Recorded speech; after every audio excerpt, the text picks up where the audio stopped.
안녕하세요. 저는 신장내과 지금 부교수로 현재 근무하고 있는 이찬주입니다.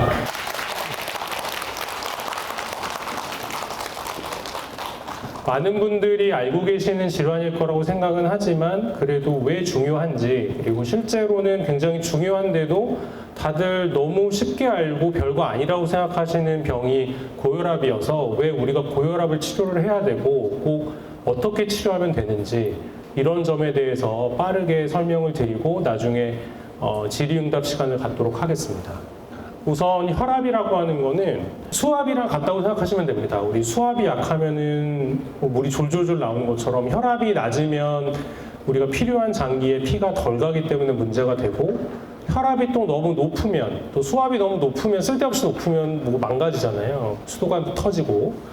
혈압도 마찬가지로 혈압이 너무 높으면 문제가 됩니다. 근데 일반적으로는 혈압이 낮아서 문제가 되는 저혈압은 크게 문제가 되는 경우가 진짜 아주 심한 병이 있는 분들 말고는 일반적인 보통 사람들한테 저혈압이 문제가 되는 경우는 별로 없고, 고혈압은 장기적으로 우리 몸에 문제를 일으키기 때문에 문제가 됩니다. 그래서 혈관 내 압력을 혈압이라고 하는데, 고혈압은 사실은 세계적으로 사망의 원인 중에 하나로서 가장 크게 기여를 하는 걸로 되어 있습니다.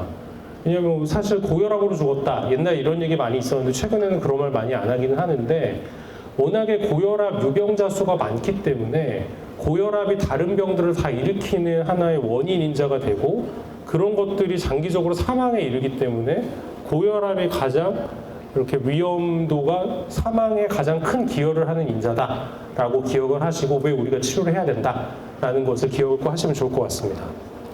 그래서 우선 환자분들께서 오시면 저한테 혈압 종이 잰 거를 보여주세요. 그러면서 혈압이 80에 120이다, 아래 혈압이 얼마다, 위에 혈압이 얼마다 이렇게 말씀하시고, 그게 무슨 차이가 있느냐 이런 거는 잘 사실은 모르시죠.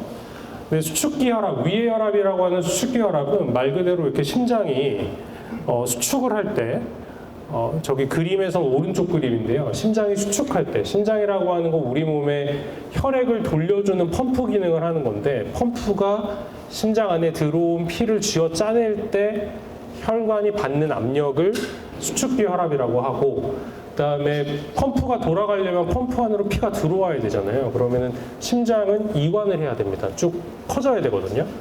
심장이 커지면 그때 피가 들어오게 되는데, 그때 이 혈관에 가해지는 압력을 이완기 혈압이라고 합니다. 이완기 혈압이라고 하는 거는, 그러니까 어떻게 보면 펌프 계속해서 우리 몸에 장기에 피를 보내주는데, 수축기 혈압은 수축을 하면서 피를 쭉쭉 보내주고 난 다음에 잠깐 펌프가 피를 받아낼 때도 혈관에는 어느 정도 압력이 유지가 돼야 필요한 장기에 피가 끊기지 않고 피가 계속해서 공급이 되기 때문에 어느 정도 압력이 유지가 돼야 되는 걸 이완기 혈압이라고 하는데, 역시 둘 다 혈압이기 때문에 높으면 좋지 않다라고 알고 계시면 되고요. 연세가 드시면 이완기 혈압이 낮아집니다. 수축기 혈압은 올라가고, 그 이유는 혈관이 딱딱해지기 때문에, 딱딱한 혈관은 심장이 펌프질해서 받아들이는 압력을 곧바로 받기 때문에 수축기 혈압은 올라가고, 이완기 혈압은 혈압이 확 떨어지는 현상이 생깁니다. 근데 그거는 연세에 따라서, 연령이 증가함에 따라서 생기는 자연적인 현상이어서 아래 혈압이 낮은 거에 대해서 되게 많이 걱정하시는 분들이 있는데, 별다른 증상이 없다면 아래 혈압이 연세가 많으신 분들에서 낮은 거는 큰 문제는 없습니다. 하지만 둘 다 높은 건 좋지 않다. 그리고 둘 중에 하나라도 높으면 심혈관 질환의 위험이 된다라고 알고 계시면 되겠습니다. 보시다시피 이 수축기 혈압이 높으면 그림에서 보시면 아래가 혈압이고 왼쪽이 이런 심혈관 질환이 올라가는 위험도를 나타내는 그림인데, 혈압이 올라가면 수축기 혈압이건 이완기 혈압이건 간에 다 심혈관 질환이 잘 발생한다라는 걸 보여주는 그림입니다. 그래서 치료를 해야 되는 이유는, 너무 빨리 결론을 말씀드리는 것 같은데 뒤에도 내용이 많이 있습니다. 혈압을 떨어뜨릴 때마다 허혈성 심장병, 소위 심근경색이나 협심증이라고 하는 질환의 발생이 7% 정도 감소를 하고요. 뇌졸중은 혈압에 또 많이 영향을 받기 때문에 수축기 혈압을 이 정도만 떨어뜨려도 위험이 10% 감소하는 걸로 되어 있습니다. 혈압약 먹으면 혈압이 한 10에서 20 가까이 떨어지니까 위험도를 굉장히 많이 낮출 수 있다는 것을 의미하는 거죠. 그래서 혈압은 되게 정상 혈압이라고 하는 혈압은 수축기 혈압이 120 미만, 이완기 혈압도 120 미만인 경우입니다. 그리고 주의혈압이나 고혈압 전 단계, 고혈압 이런 내용이 나오는데 이게 분류가 너무 헷갈리니까 그냥 140, 수축기가 140 이상 또는 이완기가 90 이상, 그러니까 둘 중에 하나라도 높으면 고혈압이다. 그리고 120에서 140 사이나 80에서 90 사이는 아직 고혈압은 아니지만 고혈압으로 진행할 가능성이 높기 때문에 주의혈압이나 고혈압 전 단계라고 하는 표현을 씁니다. 왜냐하면 우리가 나이가 들면서 혈관이 점점 딱딱해지고 누구나 다 고혈압이 쉽게 생깁니다. 그래서 고혈압이 정상혈압이었던 사람이 고혈압까지 진행하는데 훨씬 더 시간이 오래 걸리지만 이미 주의혈압이나 고혈압 전 단계 정도의 혈압을 갖고 있는 분들은 수년 이내에 고혈압으로 진행할 가능성이 높기 때문에 고혈압 전 단계나 주의혈압의 환자분들은 미리부터 고혈압에 대한 대비를 하는 게 좋겠다라는 의미에서 이렇게 분류를 해서 설명을 드리는 겁니다. 그래서 우리나라에서 고혈압 환자 몇 명이나 되냐 보시면 20세 이상에서 확인을 해보면 남성이 좀 더 많고 여성이 조금 더 적은 편이긴 한데 평균을 내면 한 23%에서 25% 정도 됩니다. 우리나라 인구로 따지면 약 한 1000만 명에서 한 1200만 명 정도가 고혈압 환자라고 알려져 있거든요. 그러니까 길 가다가 한 5명 중에 1명은 고혈압 환자인 겁니다, 사실. 그만큼 고혈압이 굉장히 많고 그러다 보니까 그만큼 여러 질병에 관여하는 경우가 많은 질환이 되겠습니다. 그러면 우리나라에서 고혈압 유병률 아까 전에 한 30%, 25%에서 30% 정도 말씀드렸는데 본인이 고혈압인 거 알고 있는 환자는 고혈압 환자 중에 약 70% 정도로 알려져 있어요. 그러니까 30%는 자기가 고혈압인 줄 모르는 거죠. 그리고 보시면 여기 오렌지색으로 56% 미조절 써져 있는 게 고혈압 환자 중에서 본인이 약을 먹고 있는데도 불구하고 혈압이 140에 90 미만으로 조절되지 않는 환자가 약 한 56% 정도 되는 걸로 되어 있습니다. 그 약을 이제 먹는 사람 중에서는 조절 안 되는 사람이 약 30%고 고혈압인 거는 알지만 약을 먹던 안 먹건 간에 혈압 조절이 충분히 되지 않는 환자들은 한 56% 정도. 그러니까 그만큼 고혈압 환자가 많은데 제대로 치료받고 있는 환자는 절반 정도밖에 되지 않는다는 걸 의미를 하니까 주변에서 이렇게 혈압 있다고 하는 분들 한번 혈압을 꼭 측정을 해보시는 게 굉장히 중요합니다. 사실 아무리 약을 먹고 있어도 우리가 원하는 만큼 혈압이 떨어지지 않으면 약 먹는다고 아무 소용이 없는 거예요. 약을 먹어서 혈압이 떨어져야 의미가 있는 겁니다. 고혈압의 발생 원인은 솔직하게 말씀드리면 잘 모릅니다. 고혈압이라고 하는 병 중에서 고혈압을 일으키는 여러 가지 원인 질환들이 한 몇 가지 알려져 있는 게 있는데 전체 고혈압 환자의 약 10% 정도만 다른 원인이 밝혀져 있고요. 나머지 90%는 원인이 밝혀져 있지가 않습니다. 그래서 질환의 이름을 본태성 고혈압이라고 합니다. 원인을 잘 모르니까 본태성 고혈압이다. 그냥 생기는 거다라고 이야기를 하는 거고요. 그 이유는 가족력도 좀 있고요. 유전적인 영향도 좀 있고, 근데 유전적이 아주 크진 않습니다. 유전적 영향도 있고 생활 습관이 중요합니다. 워낙에 짜게 먹는 습관이 있는 분들이 고혈압이 잘 생기는데 워낙 생활 습관 속에서 있는 문제다 보니까 그거를 원인이라고 잘 인지를 못하고 그게 너무 몸에 익어 있으니까 고치기가 힘든 거죠. 그리고 비만 젊은 사람들 요즘 비만 환자들이 많아서 고혈압이 굉장히 많습니다. 스트레스 받아도 혈압이 높아집니다. 실제로 저희 그 심장내과 내의 모 교수님은 그래서 고혈압 약을 드시다가 저희가 외국 연수 가는 기간이 있습니다. 연수를 가면 조금 마음의 여유도 생기고 그동안 과도한 업무에 좀 벗어나게 되는데 연수를 가는 순간 혈압약을 보니까 혈압이 너무 떨어져서 혈압약을 끊었다고 합니다. 그럼 그만큼 스트레스가 되게 큰데 다시 한국에 돌아오려고 했더니 한 달 전부터 혈압이 다시 올라서 약을 다시 드시기 시작했다. 이거는 굉장히 스트레스가 중요하다는 걸 저희 의사들도 느끼고 있는 거고요. 특정 약물, 연세 있는 분들 그 관절염약 많이 드시잖아요. 관절염약 같은 것들도 혈압을 올립니다. 그리고 먹고 있는 혈압약의 효과를 좀 떨어뜨리는데 그렇다고 관절염약 안 먹을 수는 없잖아요. 그러니까 조절을 잘 하는 수밖에 없는데 그렇게 우리가 고치기 힘들고 원인이 애매한 경우들의 고혈압이 굉장히 많고 그런 것들이 다 복합적으로 작용하기 때문에 여러 원인들 중에 하나만 교정을 하더라도 혈압이 조절이 되지가 않습니다. 그래서 원인 불명이라고 이렇게 전부 뭉뚱그려서 이야기를 합니다. 그리고 음주나 흡연 이런 거 다 관련이 있고요. 그래서 우선은 그러면 고혈압을 진단을 하려면 혈압을 정확하게 측정을 해야 되겠죠. 되게 제 진료를 보러 오시면 환자분들이 혈압이 높아요. 혈압이 딱 높아서 여쭤보면 아 지금 외래 갑자기 들어오라고 그래서 다른 외래보다가 급하게 뛰어오는데 혈압을 빨리 재고 들어왔다. 그럼 당연히 혈압이 높습니다. 왜냐하면 우리가 운동하거나 활동을 하면 심장이 그만큼 빨리 뛰고 혈압이 좀 올라가 줘야 되기 때문에 당연히 평소보다 혈압이 높아지거든요.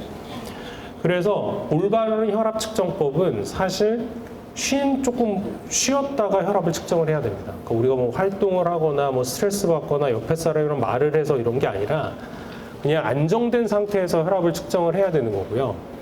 그래서 혈압 측정 전 최소 5분 동안 안정하면서 조용한 환경에서 혈압을 측정을 하고 혈압 측정하기 30분 전에는 커피 드시지 않는 게 좋고 음주하지 않는 게 좋고 흡연하지 않는 게 좋습니다. 그런 것들이 다 혈압을 올리는 인자들이거든요. 그리고 용변을 보고 난 다음에 혈압을 측정하는 게 좋습니다. 왜냐하면 소변이 마렵거나 대변이 마려우면 우리 몸의 교감신경이라는 게 올라가서 계속 긴장된 상태가 되기 때문에 혈압이 증가돼서 측정이 됩니다. 그리고 가능하면 1분 간격으로 2번 측정하는 게 좋습니다. 그 처음에 혈압 측정하면 다 높게 나오거든요. 그래서 1분 정도 쉬었다가 혈압을 측정을 해서 두 개 값의 평균을 이용을 해서 내 혈압 값이다라고 생각을 하시면 되고요. 또 혈압을 측정할 때 이제 팔에다가 공기주머니를 갖는데 공기주머니가 너무 작거나 너무 크면 혈압이 너무 높게 측정되거나 혈압이 또 너무 낮게 측정됩니다. 그래서 일반적인 사람들은 표준화된 공기주머니를 사용하기 때문에 별 문제가 없는데 상당히 비만하고 풍채가 좋으신 분들은 이 공기주머니가 좀 큰 거를 써야 되고 소아들은 작은 거를 써야 돼서 그런 것들도 영향을 줄 수가 있어서 집에서 혈압계를 들여놓으실 때 그런 점들을 꼭 염두에 두시고 혈압계를 사셔야 되겠습니다. 그래서 가정혈압 측정이 최근에 굉장히 중요시되고 있고 저희들이 많이 환자분들한테 꼭 하시라고 설명을 드리는데 요즘에는 혈압 측정기가 너무 잘 나옵니다. 옛날에는 수은혈압계로 의사들이 이렇게 청진기 대고 혈압을 측정하는 법을 썼었는데요. 지금은 환경 오염 때문에 수은 혈압계가 나오지도 않고 최근에는 자동 혈압계 그냥 건전지 껴가지고 쓰는 자동 혈압계의 정확도가 굉장히 많이 올라가서 병원에서도 실제로 쓰고 있고 가정에서도 쓰시기가 굉장히 편합니다. 보시면은 이게 버튼만 공기주머니만 제대로 감고 버튼만 잘 누르면 그러면 기록되고 요즘에는 어플리케이션으로 다 자동으로 전송까지 되니까 굉장히 쓰기가 편하고요. 가정혈압 측정을 저희가 권고를 드리는 이유는 본인이 본인의 혈압값을 알면은 그만큼 조절을 잘하게 됩니다. 좀 더 신경을 쓰게 되고 당뇨 환자들이 자기 당뇨 밥 먹고 난 다음에 당 측정해가지고 그거 보면서 되게 경각심을 갖는 것처럼 혈압 갖고 계신 분들도 날마다 아침마다 가정혈압계로 측정을 하면은 본인의 혈압 관리하는 데 굉장히 많이 도움이 되고 그런 정보를 의사들한테 갖다 주면 또 저희들도 환자분들 혈압 조절을 해드리는 데 큰 도움이 됩니다. 그래서 진료실 혈압이 또 의사를 보면 혈압이 굉장히 긴장해서 올라가신다고 하는 배기고혈압이라고 하는 게 진료실 혈압의 문제입니다. 평소 때는 혈압이 괜찮은데 병원만 오면 겁먹어서 혈압이 올라가요. 저희가 뭐 잡아먹는 것도 아닌데. 그런 분들이 굉장히 많거든요. 그래서 집에서 혈압을 좀 측정해 오시면 결국에 혈압이라고 하는 거는 특정 상황의 혈압이 중요한 게 아니라 일상생활에서 혈압이 얼마냐가 중요하기 때문에 평소 때 집에서 측정하는 혈압이 좀 더 정확합니다. 그런 것들을 꼭 측정해 보시는 게 큰 도움이 됩니다. 고혈압은 증상이 특별히 없습니다, 사실. 환자분들이 뭐 목이 뻣뻣하다, 그리고 드라마에서 보면 이렇게 막 열받는 일 있으면은 목 뒤잡고 쓰러지잖아요. 근데 사실 그게 고혈압 때문은 아니고 혈압이 매우 높은 악성고혈압에서는 두통이나 어지러움증 같은 게 생길 수가 있습니다. 근데 소위 얘기하는 악성고혈압은 위의 혈압이 180 이상이고 아래 혈압이 120 이상인 경우거든요. 그 정도까지 혈압 올라가는 분들은 사실 많지 않고 그거보다 훨씬 낮은 혈압에도 계속 뭐 두통이 있다 이렇게 말씀하시는데 사실 두통이 있으면 또 혈압이 올라갑니다. 혈압 때문이라고 보기는 좀 어려운 경우가 많고요. 장기적으로 꼭 치료를 해야 되는 병이고 그다음에 문제는 본인이 증상이 별로 없으니까 쉽게 치료를 중단하거나 좀 소홀히 하는 경향이 좀 있습니다. 그리고 전신의 합병증을 일으키는 게 문제입니다. 그래서 제가 쭉 설명을 보여드릴 겁니다. 고혈압은 합병증이 여러 개가 있습니다. 보시면 뇌출혈 뇌경색, 심부전, 심장비대 급사, 망막출혈과 실명, 대동맥 박리 파열, 협심증 심근경색, 심부전 이름만 들어봐도 되게 무시무시하고 금방 돌아가실 수 있는 병들의 원인이 되거든요. 이게 다 고혈압의 합병증입니다. 고혈압의 합병증을 하나씩 보여드리겠습니다. 우선 고혈압성 심부전인데요. 이거 같은 환자입니다. 같은 환자인데 한 달 만에 이렇게 되신 분인데요. 왼쪽 그림은 증상이 별로 없고 혈압 관리가 잘 될 때였습니다. 이게 검은색은 폐고 가운데 있는 흰색 이렇게 세모난 모양은 심장인데요. 연세가 드시면 심장이 좀 커져요. 그리고 혈압이 오래되면 심장이 좀 커지기 때문에 조금 심장이 이분은 큰 분인데 혈압 조절이 안 되면서 숨이 차서 응급실로 오셨습니다. 오른쪽 엑스레이를 보면 심장도 예전보다 더 커지고 폐 양쪽, 검은색 양쪽이 뭉툭하게 변해 있잖아요. 저게 폐에 물이 찬 겁니다. 폐에 물이 차니까 숨이 찬 거고요. 이런 경우 심장 기능이, 심장이라고 하는 거는 펌프질을 통해서 전신으로 피를 내보내는데 혈압이 높으면 그 피가 나가야 되는 길이 혈압이 압력이 높아져 있습니다. 그러니까 그 압력을 이겨낼 정도로 심장이 일을 해야 피를 내보낼 수가 있는데 혈압이 높으면은 그걸 못 이겨내니까 심장의 펌프 기능이 퍼져버리면서 폐에 물이 차고 전신이 붓는 심부전이라고 하는 증상이 생깁니다. 다음은 고혈압성 망막병증인데 우리 눈 있죠, 눈이 이렇게 있으면 검은 동자 있는 대로 빛을 주면서 이렇게 들여다보면 눈 뒤에 망막이 있습니다. 상이 맺히는 망막이 있는데 망막은 보시다시피 혈관들이 굉장히 많이 있는 구조예요. 근데 혈압이 높으면 혈관들이 다 망가집니다. 그래서 보시면 여기 A라고 써져 있는 거는 혈관들이 좁아진 거고 밑에 화살표는 혈관이 터지면서 출혈이 좀 생겨 있거나 출혈이 되면서 옆으로 이렇게 뭐가 빠져나온 거고 그다음에 정맥이나 동맥이 폐쇄되면서 저렇게 망막이 깨끗하지 않고 전반적으로 이 출혈이 있으면서 손상이 된 모양들로 생기거든요. 고혈압이 오래되고 치료 안 하면 고혈압 때문에 눈이 멉니다. 고혈압성 망막병증이라고 하는 병도 있습니다. 그리고 고혈압성 심부전, 역시 우리 몸의 콩팥, 우리 몸에서 이 노폐물을 걸러줘서 소변으로 내보내는 역할을 하는 콩팥도 혈관이 굉장히 많이 있어요. 혈관들이 있으면서 그 혈관을 통해서 우리 몸의 찌꺼기를 걸러내는 이 필터 역할을 하는 건데 왼쪽 정상 신장은 이렇게 큰데요. 고혈압성 신장은 오랫동안 혈관들이 손상되면서 콩팥 실질이 점점 딱딱해지기 때문에 이렇게 신장이 작아집니다. 신장이 망가지면서 이러면 투석해야 돼요. 그래서 고혈압 때문에 투석으로 진행할 수가 있습니다. 그다음에 지금 이 사람 너무 바람을 세게 불어가지고 풍선이 터졌잖아요. 그것처럼 뇌에 있는 혈관이 고혈압 때문에 터질 수가 있습니다. 혈압 높으면 당연히 관이 터지겠죠. 고무 같은 게. 그리고 보시면은 이게 뇌 사진인데 뇌에서 위쪽에 검은색으로 보이는 게 출혈이 된 부위입니다. 출혈이 된 괴사가 일어난 부위고 그다음에 동맥경화증. 동맥경화 많이 들어보셨는데 고혈압이랑 동맥경화 무슨 상관이 있냐. 결국에는 동맥경화라고 하는 거는 혈관에 노폐물이 쌓이는 거거든요.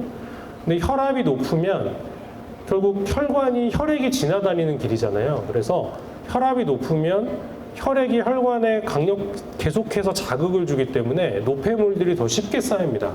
그래서 되게 이 그림에서 왼쪽은 깨끗한 혈관인데 시간이 지나면서 노폐물이 점점 쌓이면서 혈관이 점점 좁아져요.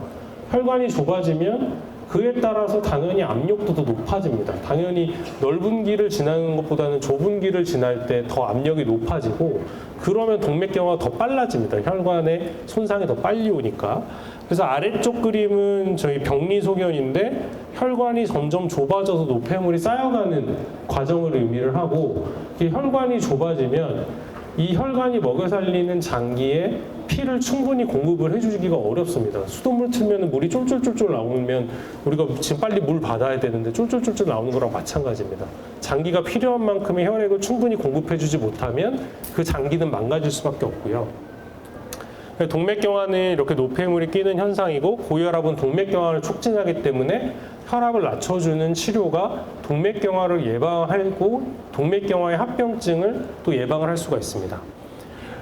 그래서 뇌경색이라고 하는 것도 동맥경화 때문에 생기는 거거든요. 뇌출혈도 생길 수 있지만 고혈압 때문에 뇌의 혈관이 좁아지는 뇌경색이 생길 수가 있고 그다음에 심근경색 얘기 들어보셨죠? 심근경색 때문에 사망 많이 합니다. 심근경색도 뇌경색처럼 심장을 먹여 살리는 혈관의 동맥경화 때문에 심장에 필요로 하는 만큼의 혈액 공급이 충분히 안 돼서 심근의 괴사가 일어나는 게 심근경색입니다. 보시면은 이렇게 괴사가 일어난 부위가 까만색으로 이렇게 변하고요. 저렇게 괴사가 일어나면 심장 근육이 기능을 못하기 때문에 심부전이 생깁니다. 그러면서 환자들이 더 숨차고 이러면서 돌아가시고 저게 단순히 괴사가 일어나면 저기 구멍이 나면서 절로 출혈되면서 급사할 수도 있고 굉장히 위험할 수 있습니다. 그래서 옛날에 김정일 국방위원장이 심근경색으로 사망했다는 건 뭐 유명한 얘기고 우리나라에서도 많은 분들이 심근경색으로 사망하고 있고요. 그래서 보시면 이게 오른쪽이 심장 먹여 살리는 관상동맥인데 심장 관상동맥에다가 플라스틱 관을 넣고 저기 조영제를 써서 혈관 안쪽을 보는 건데 왼쪽 동영상은 정상혈관이고요. 오른쪽 동영상은 심근경색이 생겨서 혈관이 막힌 사람 혈관이에요. 저런 식으로 혈관이 막혀버리고 그러면 저 혈관이 먹여 살려야 되는 부위에 피가 못 가니까 심장에 손상이 일어나고 그런 것들이 심부전이나 사망으로 이르게 되는 현상이 생깁니다. 그리고 이게 심장혈관, 뇌혈관뿐만 아니라 다리로 가는 혈관도 손상을 일으켜요. 그래서 보시면 이 그림 빨간색으로 동그라미 돼 있는 데가 혈관이 다 막힌 겁니다. 다리로 가는 대퇴동맥 쪽에 혈관이 막힌 거고요. 저렇게 막히면 다리로 피가 못 가니까 오른쪽 아래 발가락 까만색이 괴사가 일어나는 거예요. 피가 못 가서. 그래서 저런 게 다 고혈압 때문에 생긴다라고 생각하시면 되겠습니다. 그리고 또 대동맥이 이 심장이 쥐어 짜내주는 피를 바로 받아내는 장기인데 대동맥에 너무 강력하게 압력이 계속 가해지면 혈관이 쭉 찢어져 버리거든요. 그래서 오른쪽은 이제 CT인데 보시면 하얀색 중간에 있는 하얀색이 대동맥에 이 조영제가 차 있는 건데 중간에 까만색 줄이 있는 게 대동맥 벽이 찢어져서 생긴 거고요. 저 급사할 수 있습니다. 대동맥 굉장히 무서운 병이고 대동맥 박리나 파열을 일으킬 수 있는 게 고혈압이 되겠습니다. 고혈압 치료의 목표는 결국에는 혈압 상승에 의한 그 심내혈관 질환을 예방을 하고 사망률을 감소시키는 데 있고 이미 심혈관 질환 있는 사람들 그 고혈압 치료하면 할 필요 없냐? 아닙니다. 또 재발할 수 있거든요. 심혈관 질환이. 그래서 혈압 관리를 철저히 해야 되고 심혈관 질환의 위험이 이미 굉장히 높고 당뇨나 또 동맥경화 많이 진행되어 있거나 여러 가지 콩팥이 안 좋거나 여러 동반 질환을 갖고 있는 분들은 이미 심혈관 질환 위험도가 높은데 그런 분들한테서 혈압을 조절하면 그런 분들이 훨씬 더 혈압 강화에 의한 이득이 훨씬 더 큽니다. 그런 문제들이 훨씬 덜 생기고 장기간 결국에 치료를 하는데 우리가 고혈압 치료가 환자들한테 도움이 된다라고 하는 건 다 임상 연구를 통해서 얻어진 지식인데 임상 연구라고 하는 건 연구다 보니까 짧은 기간 동안 합니다. 한 3년에서 5년 정도 하는데 실제로 우리가 3년이나 5년만 사는 게 아니라 혈압약 오랫동안 복용하잖아요. 그래서 오랫동안 복용을 하는 거는 아마도 우리가 생각하는 것보다 이득이 더 클 거라고 생각을 하기 때문에 저희가 권유를 해드리는 겁니다. 결국에는 심혈관 질환 예방을 하는데 워낙 고혈압약도 싸고 우리나라 같은 경우에는 진료비도 싸기 때문에 되게 적은 비용으로 큰 효과를 발휘할 수 있는 거죠. 환자분들이 고혈압약 이거 내가 한 번 먹으면 평생 먹어야 되는 거 아니냐, 약 한 알 먹기 싫어서 치료 안 받겠다고 하시는 분들이 있는데 사실 그거는 좀 어떻게 보면 잘못된 생각입니다. 지금 한 알 먹어서 평생 한 알만 먹는 게 한 알 먹는 거 싫다고 몇 년 버티다가 나중에 장기가 다 망가지면 5알, 10알씩 먹어야 되거든요. 그러니까 한 알만 평생 먹을 거냐, 4-5년 뒤부터 5알에서 10알을 평생 먹을 거냐 생각을 해보면 당연히 지금부터 한 알이라도 약을 먹어서 혈압을 조절하는 게 훨씬 더 현명한 생각일 수가 있겠습니다. 그래서 고혈압은 뭐 140에 90 미만으로 조절을 하고 조금 더 조절할 수 있으면 130에 80 미만으로 조절을 하는 게 좋고요. 생활요법이 굉장히 중요한데요. 고혈압은 사실 우리나라 사람들 약 먹는 것만 중요하지 생활요법 별로 중요하게 생각 안 하실 수 있는데 기본적으로 생활요법을 기본으로 하고 그거에 약물 치료를 해야 됩니다. 그래서 생활요법에 효과가 충분하지 않거나 다른 요인들이 있거나 이제 그런 경우에는 약물 치료를 하라고 되어 있긴 한데 사실은 약물 치료를 조금 더 중요시하는 경향이 좀 있는데 하지만 생활요법도 굉장히 중요하다라는 점을 꼭 알고 계시고 특히 이 염분을 줄이는 게 굉장히 중요한데요. 염분을 섭취 많이 하면 할수록 더 혈압이 잘 증가하는 걸로 되어 있습니다. 소금 섭취를 제한을 하면 하루에 이제 소금 많이 먹던 분들, 그러니까 국 같은 거 우리나라 김치 먹고 국찌개 이런 거 많이 먹다 보니까 염분 섭취가 많은데 그런 것만 줄여도 혈압을 한 5 정도 떨어뜨려 줄 수 있고 체중을 1kg 빼면 수축기혈압 일찍 떨어뜨립니다. 그리고 또 절주하면 혈압이 한 4 정도 떨어지고요. 운동하면 한 5 정도 떨어지고 식사 조절 같은 거에도 한 10 정도 떨어질 수 있는 걸로 되어 있는데 오늘 자세한 내용을 말씀드리지는 못하지만 이런 생활습관요법만 하더라도 혈압약 1개 정도 효과가 충분히 있다. 혈압약 하나만 드시는 분은 생활습관만 열심히 고쳐봐도 약 끊을 수 있다는 것을 뜻합니다. 고혈압 약제는 워낙에 약제들이 여러 개 있는데 오늘 약에 대해서 자세히 설명드리지는 않을 거고 약은 의사 선생님들께서 이제 환자분들의 여러 가지 동반 질환이나 위험도에 따라서 적절한 약으로 선택을 해서 주시는데 종류가 크게는 한 4-5개 정도 있다라고 알고 계시면 되겠습니다. 그럼 저한테 고혈압약 이거 한 번 먹으면 평생 먹어야 되는 거 아니냐, 안 먹겠다 하시는 분들 되게 많아요. 절대 그런 거 아닙니다. 여기 보시다시피 고혈압약 줄일 수 있고 중단할 수 있습니다. 생활요법 철저히 하면 끊을 수 있습니다. 당장 저 같은 경우만 해도 고백하자면 저 고혈압약 먹고 있거든요. 근데 아니 왜 고혈압 전문 중이 뭐 자기 머리 못 깎는다고 하듯이 사실 저도 굉장히 어린 나이에서부터 혈압약을 먹었는데 제 은사님께서는 뭐 스트레스 때문에 다른 원인이 아니라 스트레스 때문일 거다라고 해서 혈압약을 먹고는 있는데 제가 최근에 체중을 한 8kg 정도 뺐습니다. 그랬더니 기존에 먹고 있던 약을 먹다 보니까 혈압이 너무 많이 떨어져서 어지러워서 생활하기가 힘들더라고요. 그래서 지금은 혈압약을 하나로 줄여놓은 상태고 그만큼 저의 경우처럼 여러분들께서도 이미 혈압약을 드시고 있는 분이 있으시면 체중을 빼보시거나 식사를 조절해 보시거나 또는 운동을 철저히 하면 약을 줄이거나 감량을 충분히 할 수 있다.